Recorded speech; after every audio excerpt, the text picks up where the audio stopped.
अस्सलामुअलैकुम वरहमतुल्लाह। साथियों, इस्तकबाल करता हूँ, खैर मकदम करता हूँ, वेलकम करता हूँ आपका आपके अपने ही चैनल AR डिजिटल पर।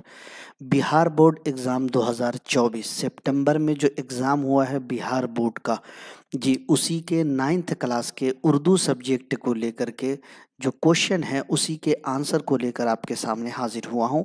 जी अगर आप देखेंगे तो ये सितंबर मंथ का जी क्वेश्चन पेपर है, 9th क्लास का है और उर्दू ज़बान का है, उर्दू सब्जेक्ट का है।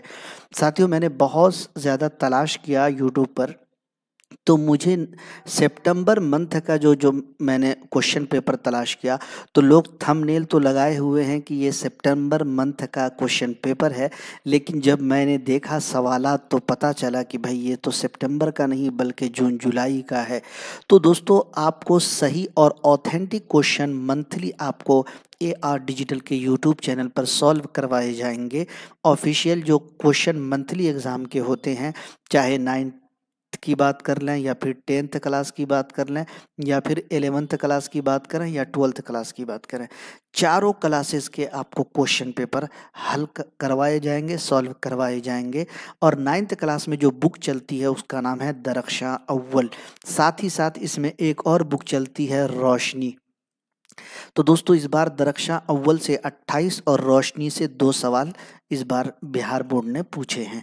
तो दोस्तों, आइए चलते हैं हम अपने मेन क्वेश्चन की तरफ, लेकिन इससे पहले आपसे एक छोटा सा रिक्वेस्ट है कि अगर आप AR डिजिटल के यूट्यूब चैनल पर पहली बार आए हैं तो उस चैनल को ज़रूर सब्सक्राइब कर लीजिएगा, बेल आइकन घंटी वाले आइकन को भी ज़रूर प्रेस कीजिएगा ताकि हमारे लाइव क्लासेस का नोटिफिकेशन आपको मिल सके।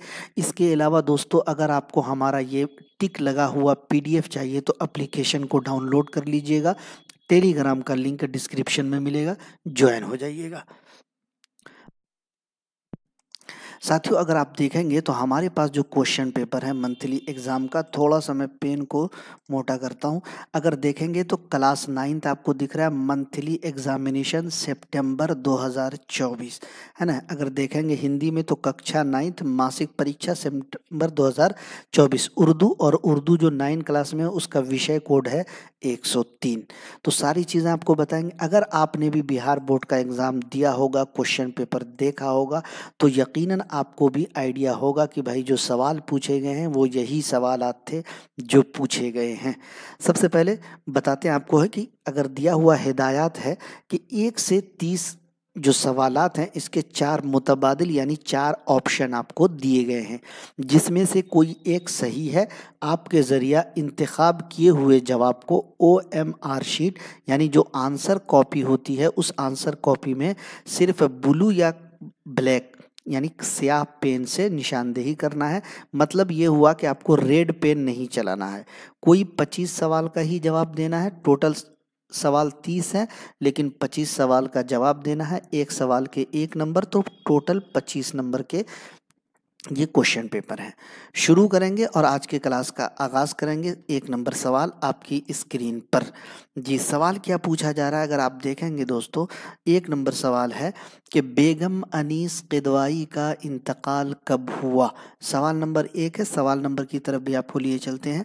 जी, 16 जुलाई 1980, 16 अगस्त 1981, 16 सितंबर 1982, 16 जुलाई 1982। बेगम अनीस किदवाई का इंतकाल पूछा जा रहा है, लेकिन दोस्तों बेगम अनीस किदवाई जो है ये सन 1905 में जी बाराबंकी यूपी में पैदा हुई थी, और इनका जो ख़ानदान से मक्कतुल मुकर्रमा से हिजरत करके हिंदुस्तान आया था, लेकिन जो इनके आबाओ अजदाद थे वो यूपी के बाराबंकी में आकर शिफ्ट हो गए थे, सुकूनत पजीर हो गए थे, सुकूनत इख्तियार कर ली थी। जी, इनके जो वालिद थे, बेगम अनीस किदवाई के जो वालिद थे, बाराबंकी के मशहूर व मारूफ वकील थे। जी, और दोस्तों बेगम अनीस किदवाई जो है बहुत मारूफ, मशहूर और बेबाक निडर खातून थी। कांग्रेस में शामिल होकर इन्होंने मुजाहिदे आज़ादी की हैसियत से बेशुमार काम, नुमाया काम इन्होंने अंजाम दिया। और दोस्तों इन्होंने आज़ादी की छाँव में, इनकी एक तसनीफ़ है जी 1947 का है जी, और उसमें जो है 1947 में जो फ़िरका वाराना फ़साद हुआ था, इस पर इन्होंने एक बहुत मशहूर तसनीफ भी लिखी है जी। अब यहाँ पर जो सवाल पूछ रहा है, सवाल क्या पूछ रहा है कि भाई इनका इंतकाल कब हुआ, तो 16 जुलाई 1982 को अनीस किदवाई का इंतकाल हुआ, तो डी ऑप्शन आपका राइट हो जाएगा। दूसरा सवाल है शामिल निसाब मरसिया रुखसत हज़रत अब्बास अली बिरादर बरदार के तख्लीक कार सलामत अली दबीर शाद अजीम आबादी अल्ताफ़ हुसैन हाली ख्वाजा मीर दर्द। तो दोस्तों शामिल निसाब मरसिया रुखसत हज़रत अब्बास अलम्बरदार जो हैं इनके तख्लीक़कार हैं शाद अजीमाबादी। तो यहाँ पर आपका बी ऑप्शन राइट आंसर हो जाएगा। शाद अजीमाबादी का जो पूरा नाम था दोस्तों वो था सैयद अली मोहम्मद। क्या नाम था? सैयद अली मोहम्मद। और शाद इनका तखल्लुस था। शाद क्या था? इनका तखल्लुस था। और दोस्तों इनको एक खिताब मिला था, उस खिताब का नाम है खान बहादुर। क्या मिला था? खान बहादुर का खिताब। कब मिला था?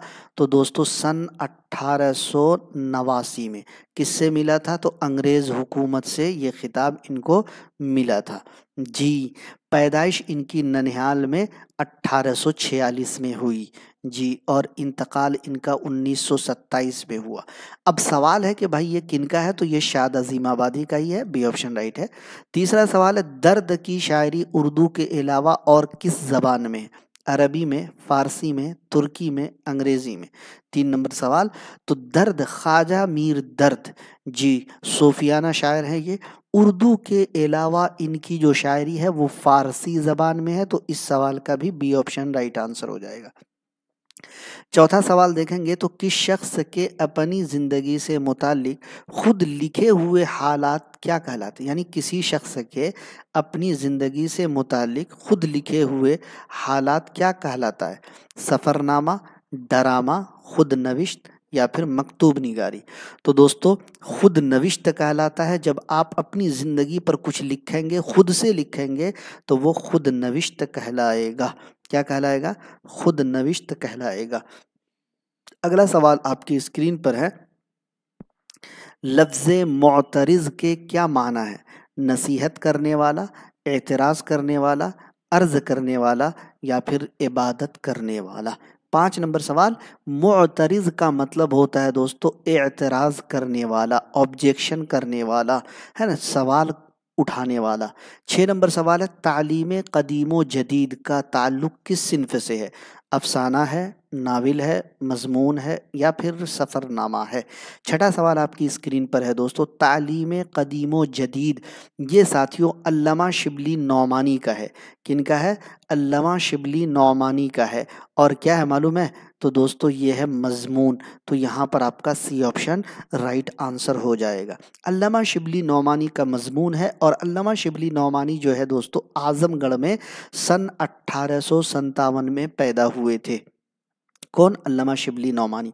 और इन्हें दोस्तों सल्तनत हिंद की जानिब से शमशुल उलमा का खिताब भी मिला था जी। 1914 में इनका इंतकाल हो गया। खैर, तो यहाँ पर सी ऑप्शन राइट हुआ। 7वां सवाल, अल्लामा शिबली नौमानी के वालिद साहब क्या थे? डॉक्टर थे, ताजिर थे, वकील थे, सियासतदान थे।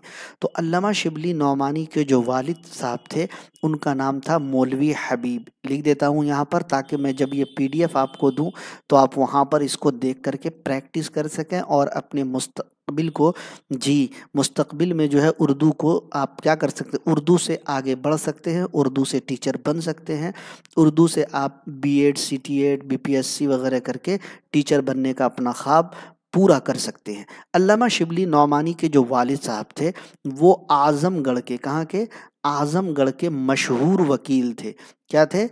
आज़मगढ़ के मशहूर वकील थे। और वकील जो ऑप्शन है वो है सी ऑप्शन में, तो आपका सी ऑप्शन राइट आंसर हो जाएगा।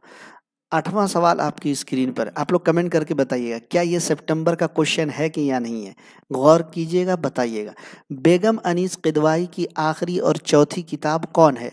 आज़ादी के छाँव, नज़रे खुश गुज़रे, गुबारे कारवां, अब जिनके देखने को। हमने तो आपको बताया था कि बेगम अनीस किदवाई जो हैं दोस्तों जी बहुत मशहूर मतलब जो है ये खातून थी, इनकी बहुत सारी तसनीफ़ है। तो यहाँ पर पूछ रहा आखिरी और चौथी किताब, आज़ादी के छाँव में जो है इनकी तारीख़ी तसनीफ़ है। कैसी है? तारीख़ी तसनीफ़ है। और नज़रे खुशगुज़रे जो है दोस्तों इनका तंज़िया मज़ामीन का मजमुआ है। क्या है? तंज़िया मज़ामीन का मजमुआ। गुबारे कारवां ये इनकी नामुकम्मल खुद नविश्त है। आधा आधा लिख रहा हूँ, नामुकम्मल लिख रहा हूँ। तो गुबारे कारवां बेगम अनीस किदवाई की खुद नविश्त है और नामुकम्मल है। अब जिनके देखने को ये इनके खाकों का मजमुआ है। थोड़ा नीचे लिख देता हूँ, खाकों का मजमुआ। ठीक है, अब सवाल क्या पूछ रहा है कि बेगम अनीस किदवाई की आखिरी और चौथी किताब कौन है? तो गुबारे कारवां जो इनकी नामुकम्मल खुद नविश्त है दोस्तों, यही इनकी आखिरी और चौथी किताब है। 8 नंबर का भी सी ऑप्शन राइट हो जाएगा। शाद अजीमाबादी का ददिहाल कहाँ था? ननिहाल तो अजीमाबाद में था जहाँ वो पैदा हुए। काजीगंज, मारूफगंज, हाजीगंज या फिर मंसूरगंज। शाद अजीमाबादी का जो ददियाल था वो था हाजीगंज में। तो इस सवाल का भी सी ऑप्शन आपका राइट हो जाएगा। अगला सवाल ये रोशनी की बुक से है ना। रोशनी भी 9 क्लास की निसाब की किताब है। आपके पास है या नहीं, आप पढ़ रहे हैं नहीं, ये तो मैं नहीं जानता, लेकिन दोस्तों ये रोशनी की बुक से 10वां सवाल है। और इस सवाल का जवाब मैं चाहूँगा कि आपको खुद देना। आप तलाश करके मुझे बताइएगा कमेंट बॉक्स में। ऑल इंडिया कांग्रेस कमेटी का एक यादगार इजलास बिहार के किस शहर में हुआ? पटना में, गया में, मुजफ्फरपुर में, बिहार शरीफ में। हर क्लास में एक सवाल मैं आपके लिए छोड़ूंगा। तो 10वां सवाल आज की क्लास का आपके लिए है, आपको जवाब तलाश करके बताना है। 11वां सवाल है, बहुत गुस्से में होना किस मुहावरे का मतलब है? आस्तीन चढ़ाना, आटे में नमक होना, आपे से बाहर होना, अपना उल्लू सीधा करना। जी, तो दोस्तों आपे से बाहर होना मतलब होता है बहुत गुस्से में होना, आपस में बाहर होना। कभी कभी बहुत सारे लोग बोलते हैं पाजामे से बाहर होना, लेकिन ये असल में है आपे से बाहर होना, बहुत गुस्से में होना। 12वां सवाल है, दर्ज झेल में नून ज़ाहिर की पहचान करना। ऐसा नून जो ज़ाहिर हो।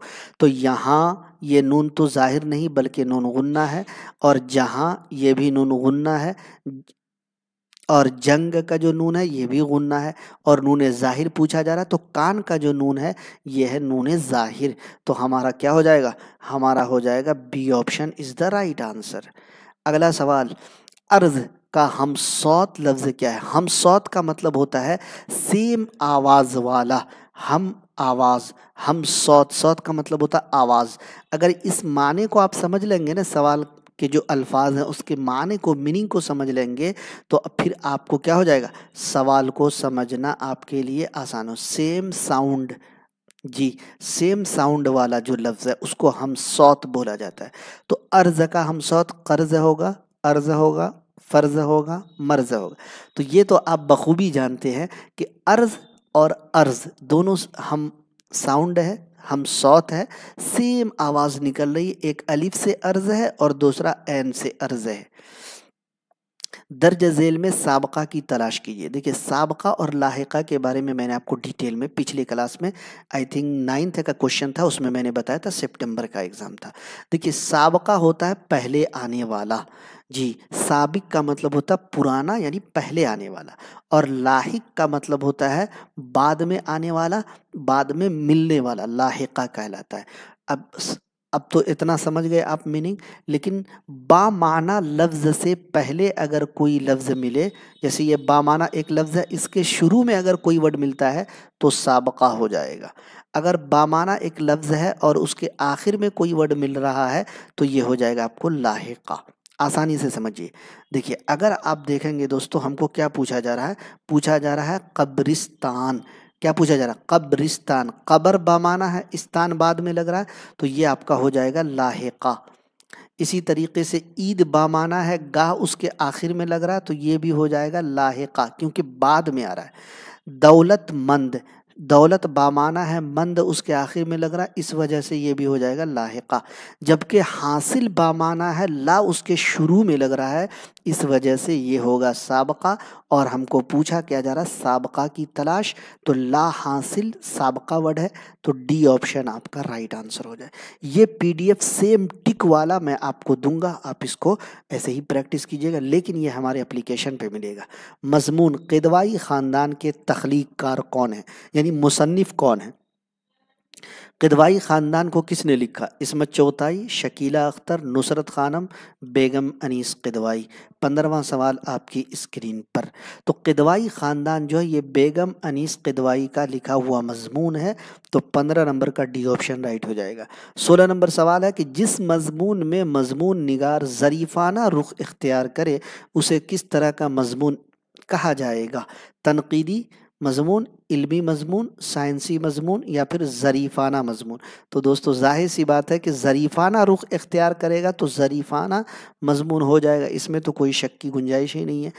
अगला सवाल 17 नंबर है, लफ्ज़ जुम्बिश के क्या माना है, या लफ्ज़ जुम्बिश के माना क्या है? सुकून, हरकत, बरकत, रहमत। तो जुम्बिश का मतलब होता है हरकत, जुम्बिश का मतलब क्या होता है? हरकत। तो 17 का बी ऑप्शन राइट हो जाएगा। 18 नंबर सवाल है, दारुल मुसन्निफीन को किसने कायम किया? सर सैयद अहमद ख़ान, मौलाना मोहम्मद फ़ारूक, अल्लामा शिबली नौमानी, मौलाना फैसनुल हसन, फैज़ुल हसन या फैसनुल हसन जो भी है। तो दारुल मुसन्निफीन को दोस्तों आज़मगढ़ में अल्लामा शिबली नौमानी ने कायम करवाया था। और दोस्तों कहा जाता है कि अल्लामा शिबली नौमानी ने दारुल मुसन्निफीन को कायम करने के लिए अपनी लाइब्रेरी को इन्होंने मतलब बेच दिया था, अपने घर बार को भी बेच दिया था, अपनी जायदाद को बेच करके दारुल मुसन्निफीन को तसनीफ़ व तालीफ़ यानी किताबों के लिखने पर, किताबों के तर्जमा करने पर, दीगर ज़बानों की किताबों को लाकर ट्रांसलेट करने के लिए दारुल मुसन्निफीन को कायम किया था। और दारुल मुसन्निफीन अगर आप समझ रहे हैं कि ये कोई लाइब्रेरी है जिसमें आप जाएंगे और पढ़ेंगे किताब, वैसा नहीं। दारुल मुसन्निफीन उन मुसन्निफिनों के लिए, उन राइटरों के लिए, उन लेखकों के लिए कायम किया गया था जो कोई किताब लिखना चाह रहे थे, जो कि कोई किताब रिसर्च करना चाह रहे, जो किसी किताब का तर्जमा करना चाह रहे थे, तो दारुल मुसन्निफीन को उस लिए कायम किया। अब देखिए मुसन्निफीन और दार का मतलब होता है घर, मुसन्निफीन का मतलब राइटर है ना, तो मुसन्निफीन का घर, लिखने वालों का घर, मतलब तसनीफ़ व तालीफ के लिए। ठीक है। अगला सवाल 19 नंबर है, दर्द ख्वाजा मीर दर्द के असलाफ कहाँ से आए थे? अफ़गानिस्तान से, तुर्की से, बुखारा से, पाकिस्तान से। तो ख्वाजा मीर दर्द के जो आबा व अजदाद थे या असलाफ थे, बुखारा से हिंदुस्तान आए थे, इस वजह से क्या हो जाएगा? जी, सी ऑप्शन राइट हो जाएगा। 10वां सवाल हमने आपके लिए छोड़ा था और ये सवाल नंबर 20 है, और ये भी दोस्तों रोशनी की जो बुक है ना, उससे लिया गया है ये 20वां सवाल।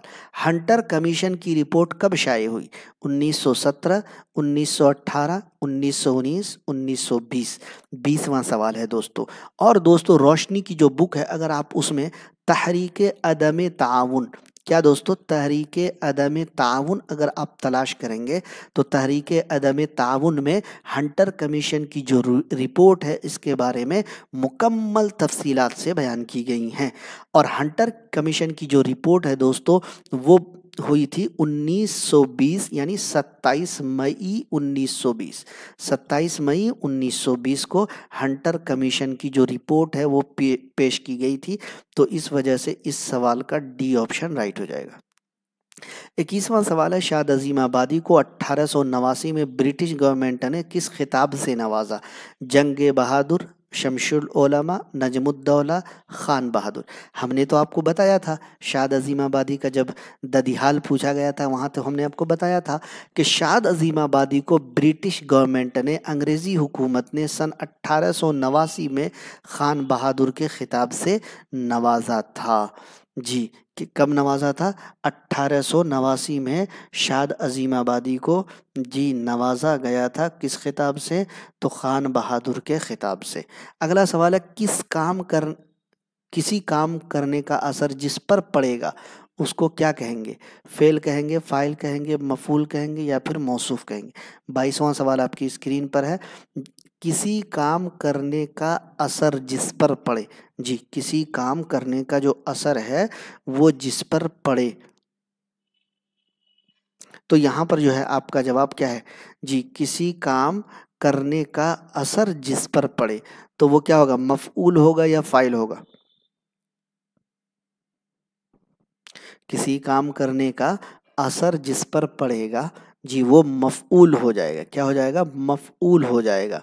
और जो उस असर को करेगा वो फाइल होगा। वो जो उस असर को करेगा, है ना, असर जिस पर पड़ेगा तो मफऊल होगा, है ना, जो करेगा।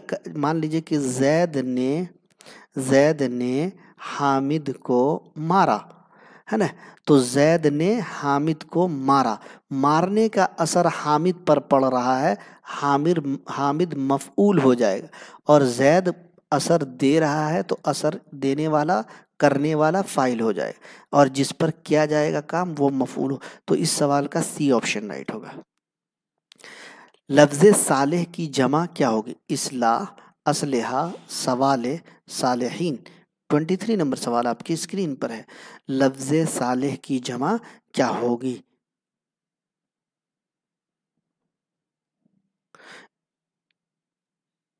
सालेह की जमा सालेहीन भी हो सकती है, और दोस्तों लफ्ज़ सालेह की जमा, जी 1 मिनट रुकिएगा, लाइव चेक करता हूँ।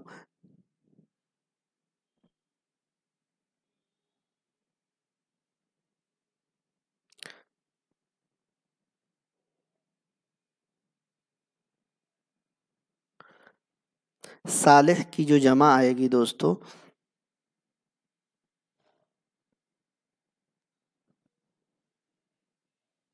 सालेहीन, सालेह की जमा, सालेह की जमा सालेहीन, तो आपका डी ऑप्शन राइट आंसर हो जाएगा।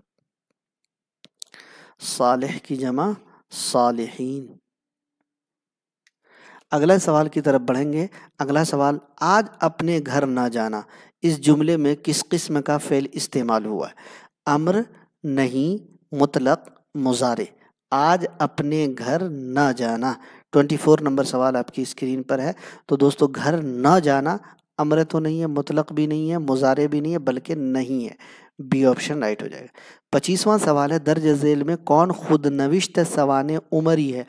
फिलिपाइन का सफ़र, फसाने आज़ाद, यादों की बारात, मौलाना विलायत अली। तो दोस्तों मौलाना विलायत अली के बारे में आपने क्या पढ़ा था कि मौलाना विलायत अली जो है ये क्या है?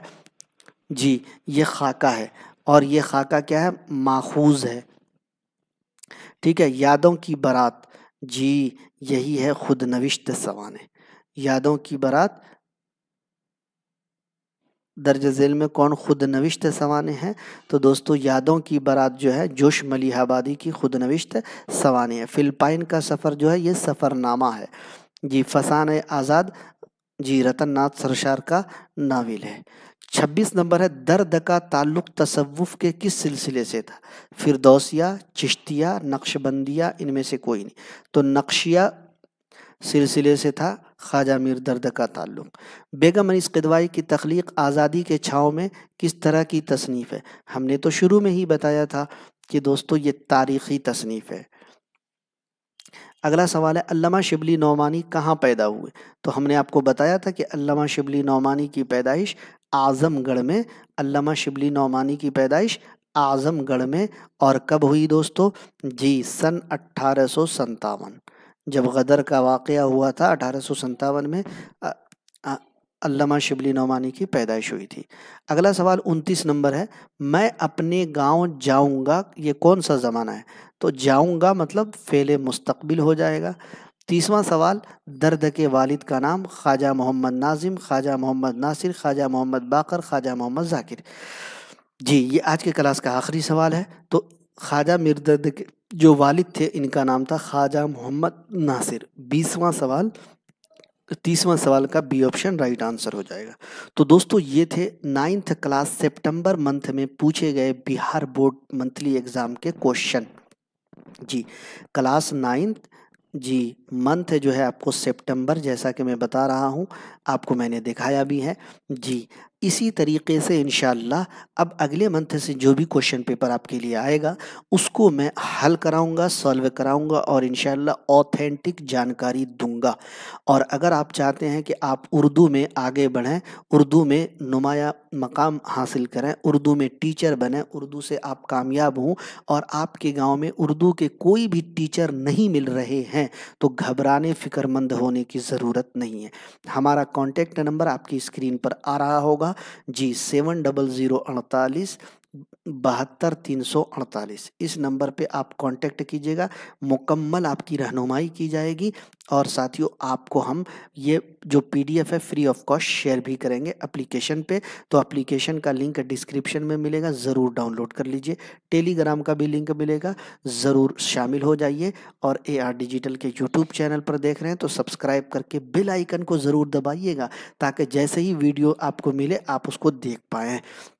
फेसबुक पर देख रहे हैं तो इसको भी आप ज़रूर फॉलो कर लीजिएगा। आप सबका AR डिजिटल पर आने के लिए बहुत बहुत शुक्रिया जी। मुझे दीजिए इजाज़त। अस्सलाम वालेकुम।